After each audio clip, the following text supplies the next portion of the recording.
The President of the United States posted one of the most racist images in modern political history. He left it online for 12 hours. The White House defended it. Then they blamed a nameless staffer. Then Trump himself admitted he saw it, but claims he didn't watch the whole thing. And now, 4 days later, nobody has been fired. Nobody has apologized. And the story keeps getting worse. This is not just another Trump controversy. This is Black History Month. This is the first Black president and First Lady being depicted as apes in a jungle. This is centuries-old racist imagery being shared by the current president while he refuses to say sorry, and Republicans are starting to break ranks. Democrats are calling it a cover-up, and the NAACP is saying they'll remember this in November when midterm elections decide if Trump loses Congress. So let me walk you through exactly what happened, how the White House is lying about it, and why this might actually have real political consequences. Thursday night, February 5th, 2026.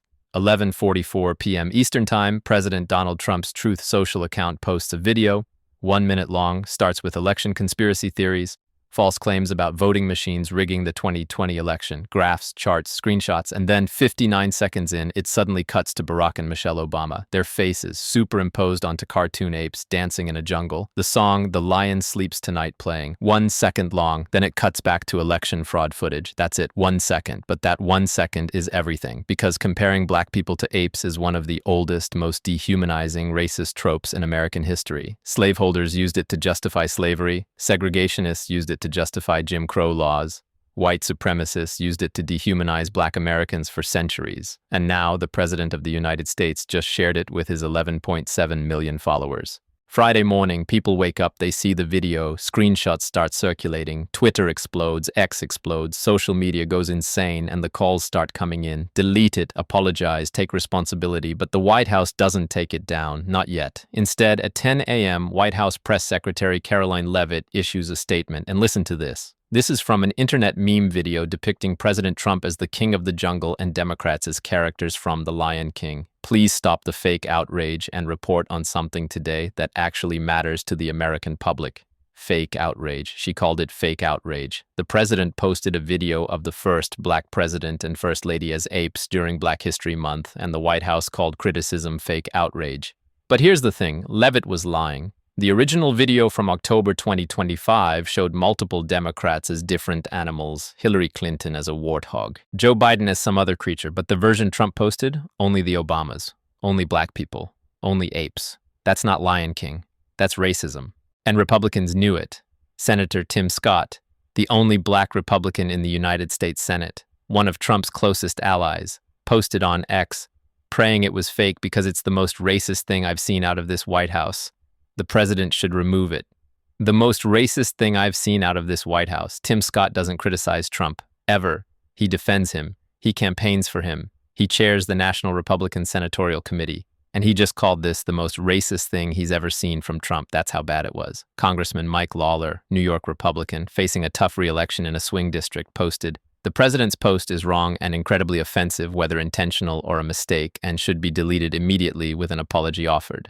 Senator Roger Wicker of Mississippi, Republican, white guy representing the state with the highest Black population in America, said it's totally unacceptable and Trump should apologize. Senator Pete Ricketts of Nebraska, Republican, called for an apology. These are not Democrats. These are Trump's own party members breaking ranks in real time. Around noon on Friday, 12 hours after the video was posted, it disappeared. Gone. Deleted. And the White House changes its story. A White House official, speaking anonymously, tells reporters, "A staffer erroneously made the post. It has been taken down." Wait, what? This morning you defended it as a harmless meme. Now you're saying a staffer accidentally posted it? Which is it? Was it fine or was it a mistake? The White House won't say. They won't identify the staffer. They won't explain how it happened. They won't say if anyone is being disciplined. Just a nameless staffer made an error. Trust us, nobody believes that, because Trump posts on Truth Social all the time, late at night, early in the morning, personally. His own staff say he often reposts things himself, and this video was posted at 11:44 p.m. on a Thursday night. That's Trump time. That's when he's scrolling. That's when he's posting. So who actually posted it? Friday evening, Trump is flying to Mar-a-Lago on Air Force One. Reporters ask him about the video, and Trump gives a third version of the story. He says he saw the video, he watched it, but only the beginning, the part about election fraud. Then he gave it to his staff to post. I guess during the end of it, there was some kind of picture people don't like. I wouldn't like it either, but I didn't see it. So now the story is, Trump personally screened the video, Trump personally approved the video, Trump personally handed it to staff to post, but Trump didn't watch all 62 seconds of it. He stopped watching at 59 seconds, and somehow the last 3 seconds with the racist imagery slipped through. Do you believe that? Reporters asked if he would apologize. Trump said, "No, I didn't make a mistake. I look at thousands of things. I looked at the beginning of it. It was fine." He condemned the racist portion, "Of course I do," but he refused to apologize. And then Trump said something even more insulting. "I am, by the way, the least racist president you've had in a long time." The least racist president, after posting a video depicting black people as apes. But wait, Trump also claimed he spoke with Senator Tim Scott. And Trump said, "Tim is a great guy. He understood that 100%. Understood what exactly? That it was a mistake? That Trump didn't see the end? Because Tim Scott's public statement said it was the most racist thing he'd ever seen from the White House. So either Trump is lying about what Tim Scott said, or Tim Scott said one thing publicly and another thing privately. And that's a problem, because if Scott is backing down privately after condemning Trump publicly, that means Trump still controls him. That means Republicans will always fold. And then there's Mark Burns, South Carolina pastor, longtime Trump ally, informal spiritual advisor to the president. Burns posted on X, "The president made it clear to me that this post was made by a staffer and not by him. My recommendation to the president was direct and firm. That staffer should be fired immediately, and the president should publicly condemn this action. Racism must be confronted, not excused. Accountability matters." So Burns is calling for the staffer to be fired, publicly, and Trump hasn't done it. As of today, February 10th, 2026, no staffer has been identified, no staffer has been fired, no accountability has happened. Because there probably isn't a staffer. Trump posted it himself, or he approved it personally, and now he's blaming a ghost. Sunday, February 8th, 2026, Mike Lawler appears on ABC News This Week. Jonathan Karl asks him about the video, and Lawler doubles down. He says, "I think sometimes in our public discourse it is best to just say, 'I'm sorry.'" He's taking the White House at its word that it was a mistake, but he's also saying Trump should have apologized. And then Lawler calls whoever created the original meme an idiot. But he still won't fully condemn Trump. He's in a swing district. He needs Trump voters. So he's walking this impossible line between calling the video racist and not alienating MAGA. And that's the position every vulnerable Republican is in right now. They know this is toxic. They know it hurts them with black voters, suburban voters, moderate voters. But they can't fully break from Trump because they need his base to win, so they condemn the video, call for apologies, and then move on as quickly as possible, hoping everyone forgets. Democrats are not letting this go. Kamala Harris, the former vice president who lost to Trump in 2024, posted on X, "No one believes this cover-up from the White House, especially since they originally defended the post. We are all clear-eyed about who Donald Trump is and what he believes." Cover-up. That's the word. Because the White House initially defended the video, then blamed a staffer. Then Trump admitted he saw it. 3 different stories. That's a cover-up. House Democratic leader Hakeem Jeffries, the first black party leader in Congress, called Trump a vile, unhinged, and malignant bottom feeder. He said President Obama and Michelle Obama are brilliant, compassionate, patriotic Americans who represent the best of this country. And then he asked, why are GOP leaders like John Thune continuing to stand by this sick individual? That's the challenge to Republicans. Where's your line? If posting racist images of the Obamas isn't enough to break from Trump, what is? And the answer for most Republicans seems to be, there is no line. The NAACP issued a statement. NAACP President Derek Johnson called the video blatantly racist, disgusting, and utterly despicable. And then the NAACP said this: Trump posting this video, especially during Black History Month, is a stark reminder of how Trump and his followers truly view people. And we'll remember that in November, midterm elections. The NAACP is telling black voters, remember this when you vote. Remember that Trump and Republicans posted this. Remember that they defended it. Remember that they didn't apologize, and vote accordingly.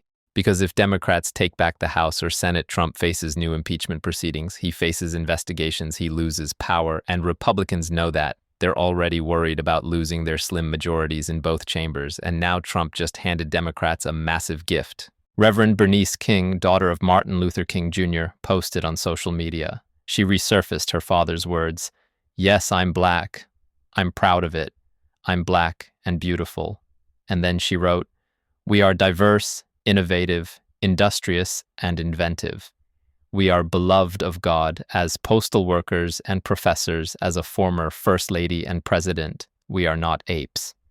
That statement is powerful because it's not just defending the Obamas, it's defending every black person in America who has been compared to animals, every black person who has been dehumanized, every black person who has been told they are less than human, and Trump, the President of the United States, just reinforced that lie.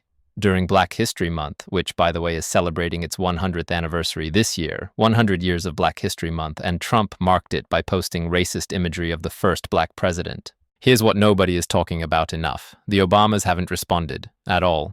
Their representatives declined to comment. No statement, no tweet, no interview, nothing. And that silence is deliberate. Because Barack and Michelle Obama have spent years taking the high road with Trump. Trump led the birther movement. He spent years claiming Obama wasn't born in America. He demanded Obama's birth certificate. He questioned Obama's legitimacy as president. And Obama mostly ignored him, occasionally made jokes at Trump's expense, but never descended to Trump's level. And now Trump posts a video depicting them as apes. And the Obamas are still taking the high road. They're not giving Trump attention. They're not elevating the controversy. They're letting their dignity speak for itself. But that silence also means millions of people who respect the Obamas are even more angry on their behalf. People who might have moved on if the Obamas responded are now sitting with that anger. And that anger is going to show up in November. Let me tell you what this is really about. Trump is obsessed with Obama, always has been. The birther conspiracy was never about eligibility. It was about delegitimizing the first black president. It was about saying, you don't belong here. You're not one of us. You're foreign. You're other. And now, years later, Trump is president again. He's in the White House that Obama once occupied, and he's still obsessed. He's still attacking. He's still trying to diminish Obama's legacy because Obama represents everything Trump hates: intelligence, dignity, grace, competence, respect, and Trump can't stand it, so he posts racist imagery, he spreads conspiracy theories, he tries to tear Obama down, because if Obama is great, Trump is small, and Trump cannot tolerate being small. Here's what happens next. This story is not going away. Democrats will use it in campaign ads. They'll remind black voters. They'll remind suburban voters. They'll remind anyone who thinks Trump has changed that he hasn't. He's the same person he's always been. Republicans will try to move past it. They'll say it was a mistake. They'll say Trump condemned it. They'll say we have more important things to focus on. But the damage is done. Vulnerable Republicans in swing districts just got handed a liability they can't shake. And Trump's approval ratings, which were already underwater, are about to get worse. The NAACP isn't the only group paying attention. Every civil rights organization, every black church, every community group is taking note. And in November, when turnout matters, this will matter. And here's the kicker. Trump claims this was about election fraud. The video was mostly conspiracy theories about 2020, voting machines, rigged elections. But why did it need the Obama footage at the end? What does Obama have to do with 2020 election fraud claims? Obama wasn't on the ballot. Obama wasn't president. Obama had nothing to do with the election, so why include him? Unless the point wasn't election fraud. Unless the point was attacking Obama, unless the point was racist imagery disguised as political commentary. And Trump got caught. He posted it, the White House defended it, then they backtracked, then Trump refused to apologize, and now we're here with 3 contradictory explanations, with no accountability, with no consequences, just Trump doing what Trump always does, pushing the line, testing the limits, seeing how much he can get away with. And so far, the answer is everything. But maybe not this time. Because Tim Scott broke ranks. Because Mike Lawler called it racist, because Roger Wicker demanded an apology, because even Trump's allies know this crossed a line. And if enough Republicans decide this is too much, if enough of them decide they can't defend this, then maybe, just maybe, there are consequences, or maybe Trump survives this like he survives everything. Maybe Republicans fall in line, maybe voters forget, maybe the outrage fades and we move on to the next scandal. But one thing is certain, the Obamas won't forget, Black Americans won't forget, and the NAACP already told us they'll remember in November. So here's my question. Do you believe Trump when he says a staffer posted this? Or do you think Trump approved it and got caught? And should Republicans who condemn this video still support Trump for re-election? Because you can't call something the most racist thing you've ever seen and then endorse the person who posted it. That's not principle. That's cowardice. Drop your answer in the comments. Be honest. Be specific. And if you think this story matters, if you think people need to know what really happened, subscribe to this channel. Hit the notification bell. Because the mainstream media is already moving on. They're already talking about the next thing. But we're not. We remember. Share this video. Make sure people see it, and I'll see you in the next one.